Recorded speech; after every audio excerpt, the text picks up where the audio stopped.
NEET 2025 ന്യൂസിലൊക്കെ ഒത്തിരി കേട്ടു, ഭയങ്കര ടഫായിരുന്നു എക്സാം എന്ന്. എൻ്റെ ഫ്രണ്ട്സൊക്കെ ഒത്തിരി ഫ്രണ്ട്സ് ഉണ്ടായിരുന്നു എക്സാം അറ്റൻഡ് ചെയ്യാൻ. അവർക്കും ഭയങ്കര ടഫായിരുന്നു എക്സാം. ഒരാൾ പോലും ഒരു ഹാപ്പി ഫേസ് ആയിട്ട് എക്സാമിൽ നിന്ന് ഇറങ്ങി വന്ന കണ്ടതേ ഇല്ല. എല്ലാവർക്കും സാഡായിരുന്നു, എല്ലാവർക്കും ഭയങ്കര കരച്ചിലായിരുന്നു, ഭയങ്കര ടഫായിരുന്നു എക്സാം. അത് മാത്രമേ എല്ലാവർക്കും പറയാനുള്ളൂ. ലാസ്റ്റ് ടൈം ഇത്രയും ടഫായിട്ട് വന്നത് 2016 അതിനുശേഷം വരുന്ന എല്ലാ പേപ്പേഴ്സും നമുക്ക് മാനേജ് ചെയ്യാൻ പറ്റുന്ന രീതി തന്നെയായിരുന്നു നീറ്റ് NDA എക്സാം നടത്തുന്നത്. പ്രത്യേകിച്ച് കൊറോണ കഴിഞ്ഞിട്ടുള്ള ഓരോ ഇയറും അവർ ഈസി ആയിട്ട് തന്നെയായിരുന്നു ക്വസ്റ്റ്യൻ പേപ്പറൊക്കെ ഫോം ചെയ്യുന്നത്. ബയോളജി കുറച്ച് ലെങ്തി ആയിരുന്നു, കുറച്ച് കൂടുതൽ ലെങ്തി ആയിരുന്നു.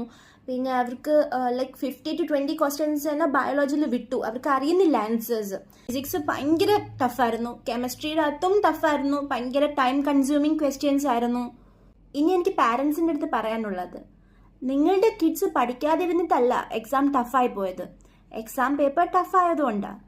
നിങ്ങൾ നിങ്ങളുടെ കിഡ്സിനെ ബ്ലെയിം ചെയ്യാതെ നിങ്ങൾ എക്സാമിന് മുന്നേ കൊടുത്ത സപ്പോർട്ട് എക്സാം കഴിഞ്ഞ് നിങ്ങൾ അവർക്ക് കൊടുക്കണം. ഇപ്പോൾ പാരൻസ് ഇങ്ങനെ സപ്പോർട്ട് കൊടുക്കുമ്പോൾ അത് ആ സ്റ്റുഡൻറ്റിന് ഒരു വലിയൊരു ഇമോഷണൽ സപ്പോർട്ടാണ് കിട്ടുന്നത്.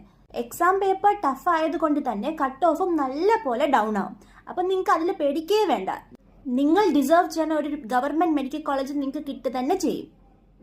എനിക്കറിയാം കുറേ ഡ്രോപ്പേഴ്സ് ഒക്കെ കാണും. ഇപ്പം ഞാൻ തന്നെ 12th ഒപ്പമൊന്നുമല്ല എനിക്ക് നീറ്റ് ക്ലിയർ ചെയ്യാൻ പറ്റിയത്.